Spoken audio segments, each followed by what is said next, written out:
rectangular components of a vector, of a given vector भी कह सकते हैं, rectangular components of a vector.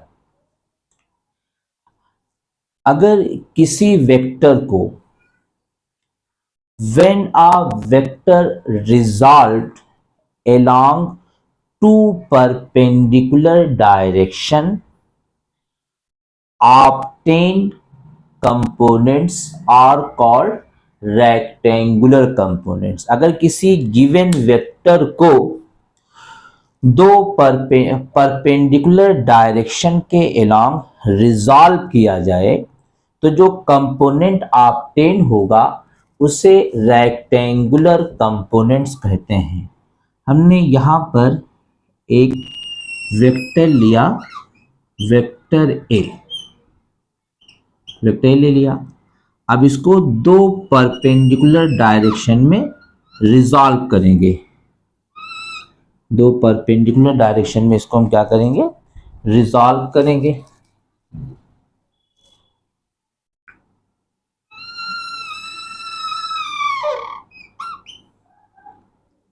इसको हमने रिजॉल्व किया, परपेंडिकुलर डायरेक्शन में हमने इसको रिजॉल्व कर दिया। ये अलोंग एक्स एक्सिस है, ये अलोंग वाई एक्सिस है। एक्स वाई एक दूसरे के परपेंडिकुलर होते हैं, तो हमें क्लियर हो गया कि डायरेक्शन दोनों का परपेंडिकुलर है। और ये वेक्टर ए इस कंपोनेंट के साथ थीटा एंगल फॉर्म करता है। इसको एक्स एक्सिस के अलावा लिख सकते हैं वेक्टर ए एक्स, इसको हम लिख सकते हैं ए एक्स आई कैप। और ये हमारा है वेक्टर ए वाई, इसको लिख सकते हैं ए वाई जे कैप। यहां पर जो आई कैप है ये unit vector along x axis है, और जो जे कैप है unit vector along Y axis है, unit vector along Y axis है। तो यूं कह सकते हैं कि when a vector resolved along two perpendicular direction then obtained component are called rectangular component of given vector। अब आप ये सुनिएगा, when a vector resolved along two perpendicular direction then obtained components are called rectangular components of a given vector। When a vector resolved along two perpendicular directions या along two mutually perpendicular directions then obtained component are called rectangular component of given vector। अब देखिएगा यहां पर हम लेते हैं, यहां पर पैरेललोग्राम लगाएंगे। मैंने आपको पढ़ाया था law of vector addition of parallelogram, तो उसको हम अप्लाई करेंगे according to parallelogram law of vector addition. तो इसको जरा हम कंसीडर कर लें, ये हमारा ओपी हो गया, जो वेक्टर ए है उसको हम ओपी से शो करते हैं, और दूसरा हम ले लेते हैं, इसको हम कंसीडर करते हैं ओ एम, ये हम ओ एन कंसीडर किया। अच्छा ये इतना ओ एन है तो ये ओ एन के इक्वल होगा, एमपी और ओ एन आपस में इक्वल होंगे, दैट्स लाइक एनपी और ओ एम आपस में इक्वल होंगे। तो क्या हम यूं लिख सकते हैं, vector OP equal vector O M plus vector MP. MP भी लिख सकते हैं और ओ एन भी लिख सकते हैं आपस में, ये ख्याल रखना। Vector OP equal vector O M plus vector O N, vector O M plus vector O N, देखिएगा ये दोनों आपस में इक्वल हैं और ये आपस में इक्वल हैं, तो वेक्टर ओपी को लिख सकते हैं वेक्टर ए, और वेक्टर ओएम को लिख सकते हैं वेक्टर ए एक्स। इसको पढ़ेंगे तो वेक्टर अलोंग एक्स एक्सिस, फिर vector A Y, vector along Y axis, इसका लिख सकते हैं। ए एक्स को कहेंगे वेयर, ये जो वेक्टर ए एक्स है इसको कहेंगे horizontal vector along x axis. X axis को हॉरिजेंटल कहते हैं और वाई एक्सिस को वर्टिकल लाइन कह सकते हैं, और एक्स एक्सिस को क्या कह सकते हैं हम, हॉरिजेंटल कंपोनेंट या हॉरिजेंटल वेक्टर भी कह सकते हैं।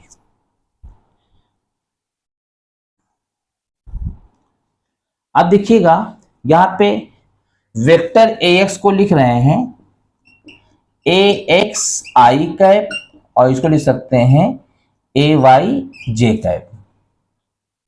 ये बात क्लियर हो गई। अब मैं क्या करने जा रहा हूं, मैं फाइंड करने जा रहा हूं ए एक्स और ए वाई फाइंड करने जा रहा हूं। तो देखिएगा राइट एंगल ट्राइंगल लेंगे, ये ओ एम पी या पी ओ एम, इस ट्राइंगल में हम फाइंड करेंगे sine theta. In triangle P O M, ये वाला ट्राइंगल पी ओ एम में लेंगे हम साइन थीटा। साइन थीटा होता है पी अपान एच, परपेंडिकुलर अपान हाइपोटेन्यूज। तो परपेंडिकुलर अपान ये है आपका एम पी और हाइपोटेन्यूज है ओ पी, तो पी यानी कि एम पी, पी एम भी लिख सकते हैं, P M upon O P या पी ओ भी लिख सकते हैं साइन थीटा। यहां पे देखिएगा ये जो पीएम है, पीएम और ओएन आपस में इक्वल होंगे, तो इसको हम लिख सकते हैं ए वाई, मैंने वेक्टर नहीं लगाया, जब कैलकुलेशन करेंगे तो ओनली मैग्नीट्यूड लेंगे, तो वेक्टर ए वाई का मैग्नीट्यूड है ए वाई, तो हमने ए वाई ले लिया। और ओपी या पीओ को ले, वेक्टर ए, तो वेक्टर ए के मैग्नीट्यूड को लिखते हैं ए से, तो ए वाई अपान ए, ये ए आके यहां मल्टीप्लाई करेगा तो हो जाएगा ए साइन थीटा, तो A sine theta equal A Y, तो इसको यू लिख सकते हैं A Y equal A sine theta. Consider करेंगे एक्स एक्स, इसको कंसीडर करेंगे इक्वेशन फर्स्ट। ए वाई को कहते हैं vertical component of vector A, A Y को क्या कहेंगे, vertical component of A, of vector A. इसी तरह इसी ट्रायंगल में लेंगे कॉस थीटा। कॉस थीटा होता है बेस अपान हाइपोटेन्यूज, तो बेस हो जाएगा ओ एम और हाइपोटेन्यूज होगा ओ पी, तो O M upon O P, तो cos theta equal O M है वेक्टर ए एक्स और वेक्टर ए एक्स का मैग्नीट्यूड है ए एक्स, क्योंकि कैलकुलेशन करते हैं तो ओनली मैग्नीट्यूड लेते हैं, तो हमने ले लिया ओ एम को ले लिया हमने ए एक्स, और ओपी है वेक्टर ए और वेक्टर ए के मैग्नीट्यूड को लिखते हैं ए, तो ये हो गया ए। अब ये ए आके यहां मल्टीप्लाई करेगा तो हो जाएगा ए कॉस थीटा इक्वल ए एक्स। ये थोड़ा सा हम ऐसे कर लेते हैं, तो ए एक्स इक्वल हो जाएगा ए कॉस थीटा, इक्वेशन हो गया ये सेकेंड। ए एक्स को कहेंगे horizontal component of vector A, x को क्या कहेंगे, हॉरिजेंटल कंपोनेंट ऑफ वेक्टर ए, और ए वाई को कहेंगे वर्टिकल कंपोनेंट ऑफ वेक्टर ए। इतनी बात क्लियर हो गई। अब देखना हम इक्वेशन फर्स्ट और सेकेंड को स्क्वायर करके ऐड करेंगे। Adding equation first and second दोनों को ऐड करेंगे स्क्वायर करके, squaring and adding equation first and second, तो फर्स्ट को इक्वेशन फर्स्ट को स्क्वायर करेंगे और इक्वेशन सेकेंड को स्क्वायर करेंगे, we get adding and squaring equation first and second, we gate.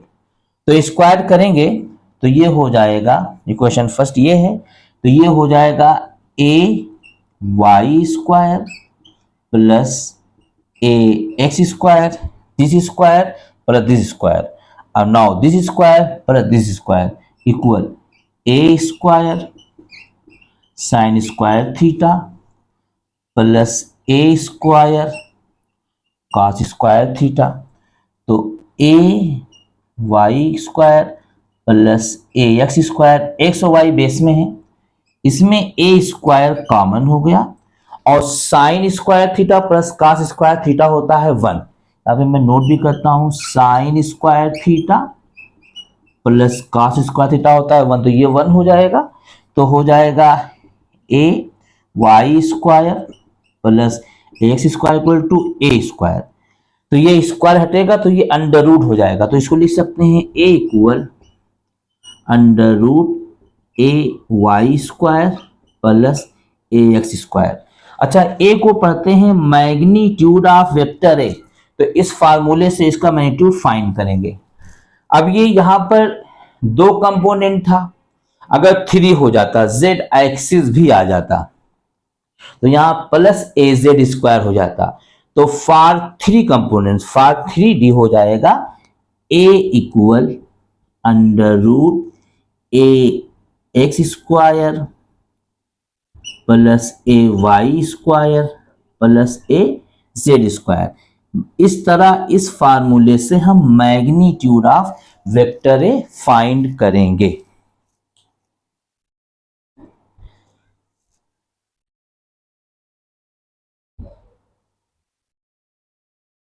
ये थोड़ा रफ करके एक न्यूमेरिकल लेता हूं तो भी क्लियर हो जाएगा। अच्छा, ये थीटा भी फाइंड कर लेते हैं कि ये जो वेक्टर ए है इसके साथ थीटा एंगल फाइंड कर रहा है और इसके साथ 90 माइनस थीटा, तो ये थीटा भी फाइंड कर लें, थोड़ा इस तरह रफ करेंगे।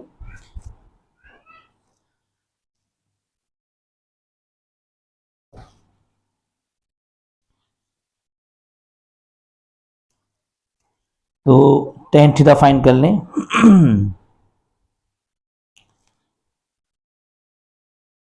तो now tan theta, tan theta का फार्मूला होता है P अपान बी, परपेंडिकुलर अपान बेस। तो परपेंडिकुलर आपका ये हो जाएगा और बेस आपका ये हो जाएगा, that is PM perpendicular, base है आपका OM। अच्छा, PM की वैल्यू और OM की वैल्यू सेम होगी, तो ये वेक्टर AY हो जाएगा, इसका मैग्नीट्यूड AY होगा। तो टेन थीटा इक्वल, ये आपका लिखा हुआ है वेक्टर AY PM, तो मैग्नीट्यूड ओनली लेंगे तो हो जाएगा AY, और OM का मैग्नीट्यूड AX ले लेंगे तो AX हो जाएगा। तो थीटा इक्वल हो जाएगा tan इनवर्स AY अपान AX। थीटा भी फाइंड कर लेंगे इस तरह। अब ये क्लियर को, तो इसके ऊपर हम न्यूमेरिकल के लिए हम आते हैं।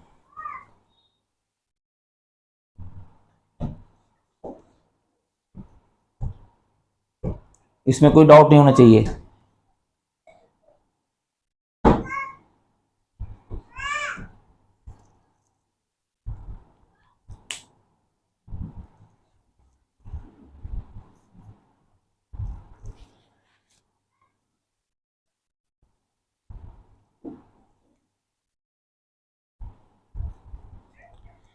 अब इस पर एक न्यूमेरिकल लेते हैं।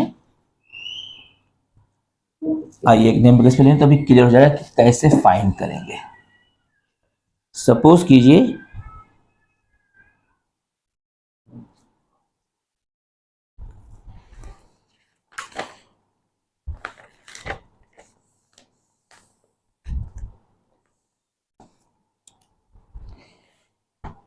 एक क्वेश्चन है हमारा,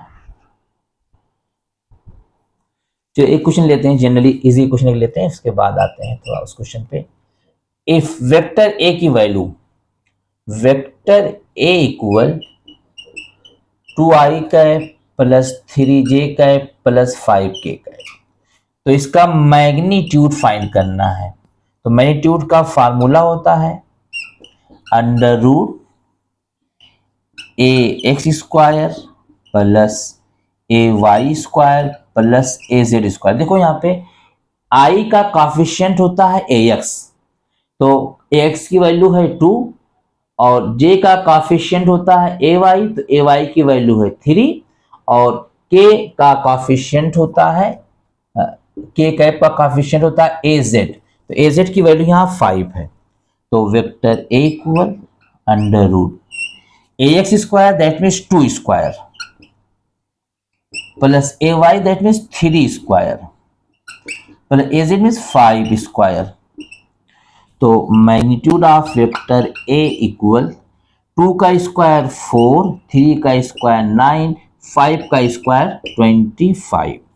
तो magnitude of vector a equal, तो 4 ना यहाँ पे 9 और 25 24 होगा और 24 और 4 28 होगा।